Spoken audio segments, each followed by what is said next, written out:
आमर प्रथमे जय श्री प्रभु रामेश्वराय नमः। आमर प्रथमे ये जो कार्यक्रम महाशिवरात्रि पौराणिक शास्त्र अनुसार हिंदू धर्मर श्रेष्ठ देवता प्रभु शिव प्रभु रामंकर रामंकर द्वारा निर्माण कराई प्रभु रामेश्वरंकर मंदिर। ए मंदिर बहुत पुरातन तथापि आमे भक्त समागम अधिक ये रोची यात्रा होची बहुत भक्त आसती समस्त प्रशासन तरफ विभिन्न पदक्षेप भी निया जाइछि। लोक केमती श्रृंखलित भाव में आसवे श्रृंखलित भाव में जागर रे बसिबे तांको पई कोणा व्यवस्था करा जाइछि अन्न व्यवस्था करा जाइछि।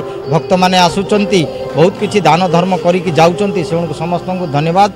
आपण माने समस्ते आसंतु फुलबाणी रहउतवा समस्त भाई भौणी समस्त को अनुरोध करतु आसंतु अन्न प्रसाद सेवन करंतु प्रभु जागर यात्रा रे सहयोग हाथ बढ़ाऊ।